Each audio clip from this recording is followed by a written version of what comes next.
삶의 기적. 이 글은 제가 만난 한국식문화디자인협회 이수연 회장님, 그 회장님의 삶을 알고 난 이후에 쓴 글입니다. 두 번의 그 암 투병을 극복하시고 지금은 정상적인 활동을 하고 계시는데 얼마 전에 완치 판결을 받았죠. 그래서 그분의 이야기를 꼭 글로 쓰고 싶어서 제가 쓴 글이고요. 그리고 이 글 쓴 이후에 우리 이수연 회장님을 중심으로 한 이수연 회장님의 그런 투병기를 중심으로 작은 음악회를 또 준비했습니다. 오는 7월 30날 서초동 사랑의 교회 옆에 샤론 아트홀인데 그 샤론 아트홀에서 삶의 기적이라는 주제를 가지고 음악회를 제가 준비했습니다.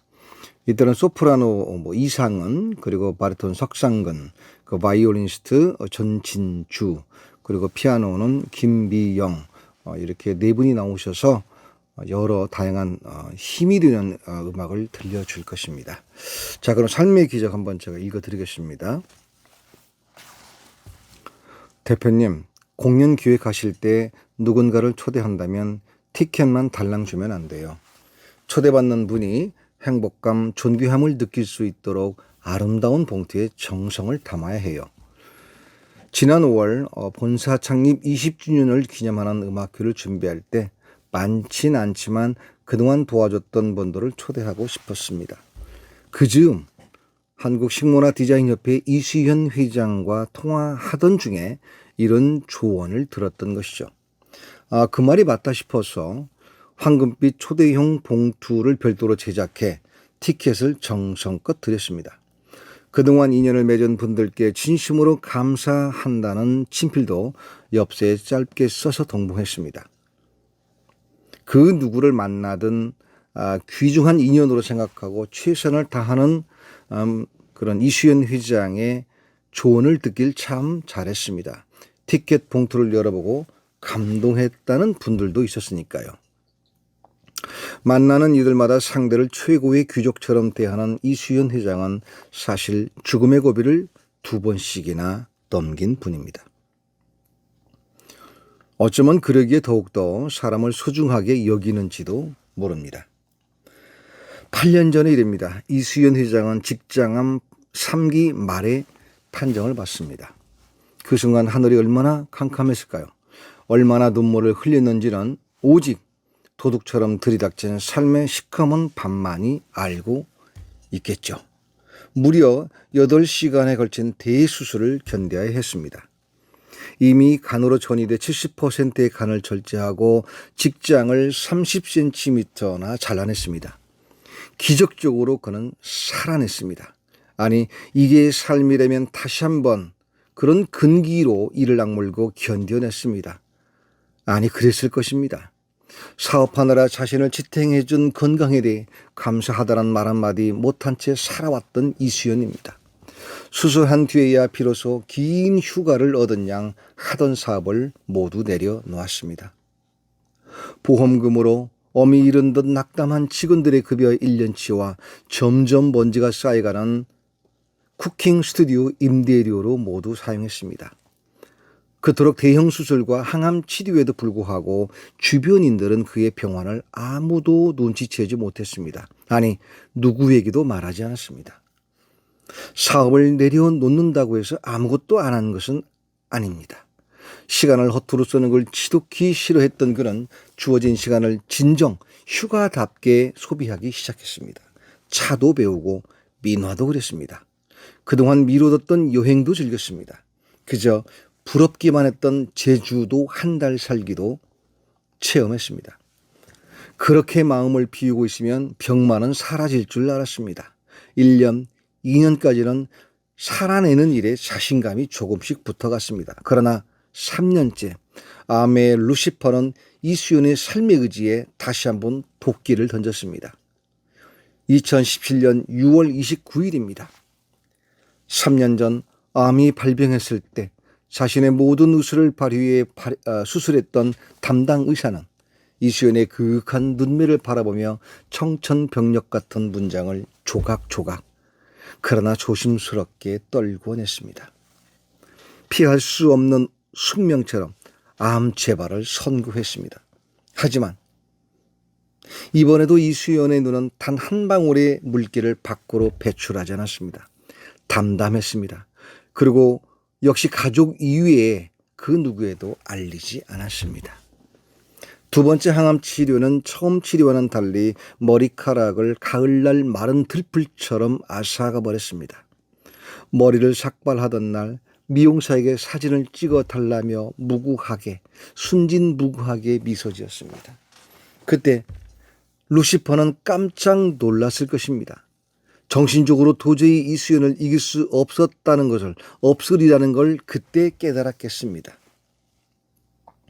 두 번째 치료는 머리카락이 몽땅 사라지는 변화만 겪었던 게 아니었습니다. 이수연의 마음에는 변화가 일어났습니다. 처음과는 달리 이번에는 다시 일을 하기로 했던 거죠. 치료를 위해 요양을 권유하는 남편에게 오히려 간곡히 부탁했습니다. 하루를 살더라도 하고 싶은 걸 하는 게 낫다고요. 제발 강의를 해달라고 부탁했습니다. 그는 푸드 코디네이터 사법 마스터 과정 2기반을 모집해 생애의 모든 에너지를 다해 가르치기 시작했습니다. 당연한 일이지만 수강생들은 그가 암투병 중인지 아무도 몰랐습니다. 삭발한 자리는 감쪽같이 가발로 감추었습니다. 2기 수강생들은 내가 살아있는 동안 어쩌면 마지막 친구가 될 수 있다고 생각하자 한 사람 한 사람이 그렇게 귀할 수가 없었습니다. 핍진하고 갈급한 사랑이 그 어느 때보다 강렬했습니다. 이수연의 사랑은 체념적 사랑과는 거리가 멀었습니다. 그렇게 매 순간을 소중히 여기면서도 삶에 대한 의지는 그 어느 때보다 강했습니다. 나중에야 직장암 3기 말의 경우 생존 가능성이 그토록 드물다는 사실을 알았을 만큼 그는 자신의 상황에 무신경했습니다. 나는 반드시 살 수 있다는 것, 노력하면 무엇이든 이루어진다는 것을 마치 신탁의 명령처럼 굳게 믿었습니다.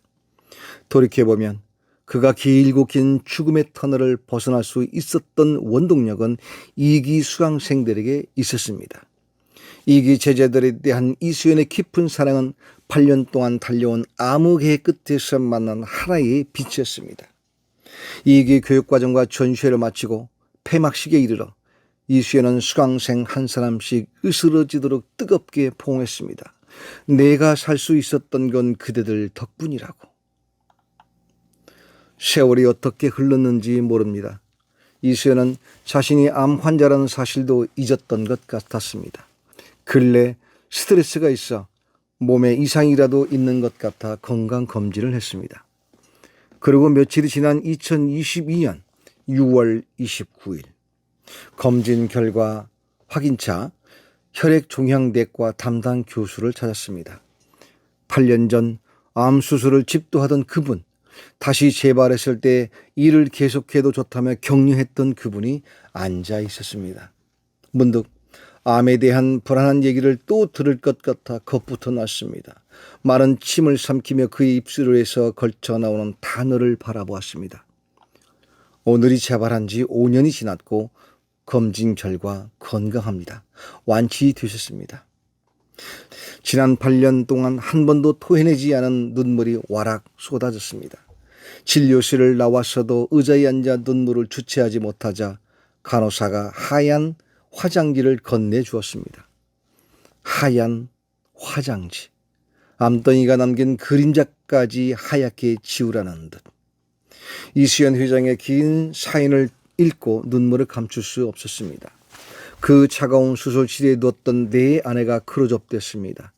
핏기가 없다 못해 푸른 빛이 감돌던 그 하얀 얼굴도 떠올랐습니다. 대장암 2기 후반으로 판정받아 수술실에 들어가기 전날 아내는 모로 누워 체념 섞인 음성으로 나직히 말했습니다. 내일 수술실에 들어가 다시는 나오지 못할 수도 있는데 당신 그동안 고생했어. 내가 다시 돌아오지 못하더라도 아이를 잘 키워줘. 베개가 흥건할 때까지 소리 없이 울지 않았던가요? 이수연 회장도 그런 순간이 있었으리라 믿습니다. 페북에 오른 이수연 회장의 글을 읽자 거짓말처럼 세상의 모든 사물이 증발한 것 같았습니다. 외출하려고 주차장에 내려왔지만 지하 4층까지 오르락 내리락 했을 뿐 한참 동안 내 차를 찾지 못해 망연했습니다. 격한 감정으로 시야가 멀어진 것일까요? 차 찾기를 포기하고 이수연 회장에게 전화했습니다. 평소보다 들뜬 하이톤이 고막을 자극했습니다. 축하의 말을 전하면서 괜시리 내 목을대가 흔들렸습니다. 한때 환자였던 그녀는 웃고 있는데 내 마음은 울고 있었습니다.